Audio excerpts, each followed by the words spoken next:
സ്വർഗസ്ഥനായ ഞങ്ങളുടെ പിതാവേ, അങ്ങയുടെ നാമം പൂജിതമാകണമേ. അങ്ങയുടെ രാജ്യം വരണമേ. അങ്ങയുടെ തിരുമനസ് സ്വർഗത്തിലെ പോലെ ഭൂമിയിലുമാകണമേ. അന്നു വേണ്ട ആഹാരം ഇന്ന് ഞങ്ങൾക്ക് തരണമേ.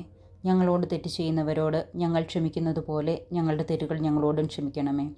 ഞങ്ങളെ പ്രലോഭനത്തിൽ ഉൾപ്പെടുത്തരുതേ, തിന്മയിൽ നിന്ന് ഞങ്ങളെ രക്ഷിക്കണമേ. ആമേൻ. നന്മ നിറഞ്ഞ മറിയമേ സ്വസ്തി, കർത്താവ് അങ്ങയോടുകൂടെ സ്ത്രീകളിൽ അങ്ങ് അനുഗ്രഹിക്കപ്പെട്ടവളാകുന്നു. അങ്ങയുടെ ഉദരത്തിൻ ഫലമായി ഈശോ അങ്ങ് അനുഗ്രഹിക്കപ്പെട്ടവനാകുന്നു. പരിശുദ്ധ മറിയമേ, തമ്പുരാൻ്റെ അമ്മേ, പാപികളായ ഞങ്ങൾക്ക് വേണ്ടി ഇപ്പോഴും ഞങ്ങളുടെ മരണസമയത്തും തമ്പുരാനോട് അപേക്ഷിച്ചു കൊള്ളണമേ. ആമേൻ. പിതാവിനും പുത്രനും പരിശുദ്ധാത്മാവിനും സ്തുതി, ആദിയിലെ പോലെ ഇപ്പോഴും എപ്പോഴും എന്നേക്കും. ആമേൻ. പരിശുദ്ധരാജ്ഞി, കരുണയുള്ള മാതാവേ സ്വസ്തി. ഞങ്ങളുടെ ജീവനും മാധുര്യവും ശരണവുമേ സ്വസ്തി. ഹവ്വായുടെ പുറന്തള്ളപ്പെട്ട മക്കളായ ഞങ്ങൾ അങ്ങേപ്പക്കൽ നിലവിളിക്കുന്നു. കണ്ണുനീരിൻ്റെ ഈ താഴ്വരയിൽ നിന്ന് വിങ്ങിക്കരഞ്ഞ് അങ്ങേപ്പക്കൽ ഞങ്ങൾ നെടുവേർപ്പെടുന്നു.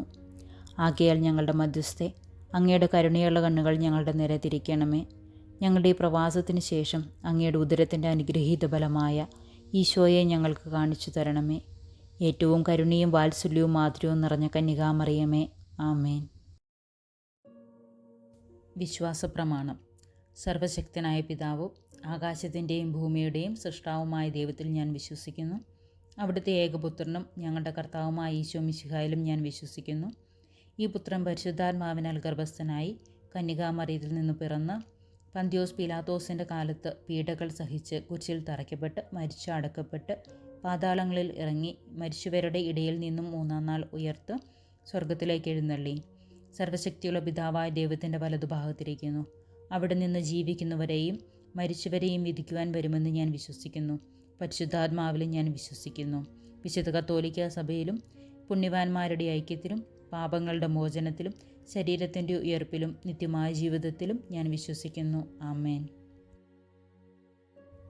എത്രയും ദയയുള്ള മാതാവേ, അങ്ങേ സങ്കേതത്തിൽ ഓടിവന്ന് അങ്ങേ സഹായം തേടി അങ്ങേ മാധ്യസ്ഥം അപേക്ഷിച്ചവരിൽ ഒരുവനെയെങ്കിലും അങ്ങ് ഉപേക്ഷിച്ചതായി ലോകത്തിൽ കേട്ടിട്ടില്ല എന്നോർക്കണമേ.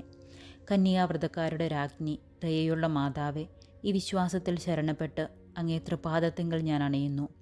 നെടുവീർപ്പോടും കണ്ണീരോടും കൂടെ പാപിയായ ഞാൻ അങ്ങേ ദയാധിക്യത്തെ പ്രതീക്ഷിച്ചുകൊണ്ട് അങ്ങേ സന്നിധിയിൽ നിൽക്കുന്നു.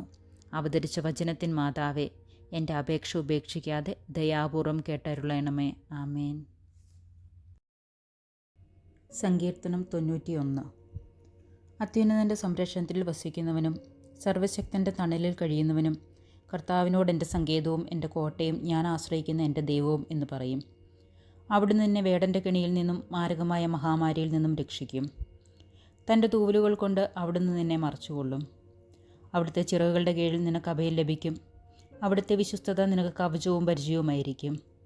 രാത്രിയിലെ ഭീകരതയെയും പകൽ പറക്കുന്ന അസ്ത്രത്തെയും നീ ഭയപ്പെടേണ്ട. ഇരുട്ടിൽ സഞ്ചരിക്കുന്ന മഹാമാരിയെയും നട്ടുച്ചയ്ക്ക് വരുന്ന വിനാശത്തെയും നീ പേടിക്കേണ്ട. നിന്റെ പാർശ്വങ്ങളിൽ 1000 മരിച്ചു വീണേക്കാം, നിന്റെ വലതുവശത്ത് 10,000. എങ്കിലും നിനക്ക് ഒരനർത്ഥവും സംഭവിക്കുകയില്ല. ദുഷ്ടരുടെ പ്രതിഫലം നിന്റെ കണ്ണുകൾ കൊണ്ട് തന്നെ നീ കാണും.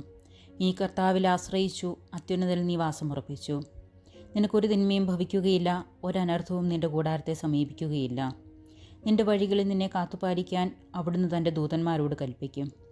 നിന്റെ പാദം കല്ലിൽ തട്ടാതിരിക്കാൻ അവർ നിന്നെ കൈകളിൽ വഹിച്ചുകൊള്ളും. സിംഹത്തിൻ്റെയും അണലിയുടെയും മേൽ നീ ചവിട്ടി നടക്കും. യുവസിംഹത്തെയും സർപ്പത്തെയും നീ ചവിട്ടി മെതിക്കും. അവൻ സ്നേഹത്തിൽ എന്നോടൊട്ടി നിൽക്കുന്നതിനാൽ ഞാൻ അവനെ രക്ഷിക്കും. അവൻ എൻ്റെ നാമം അറിയുന്നതിനാൽ ഞാൻ അവനെ സംരക്ഷിക്കും. അവൻ എന്നെ വിളിച്ചപേക്ഷിക്കുമ്പോൾ ഞാൻ ഉത്തരമരുളും. അവൻ്റെ കഷ്ടതയിൽ ഞാൻ അവനോട് ചേർന്ന് നിൽക്കും. ഞാൻ അവനെ മോചിപ്പിക്കുകയും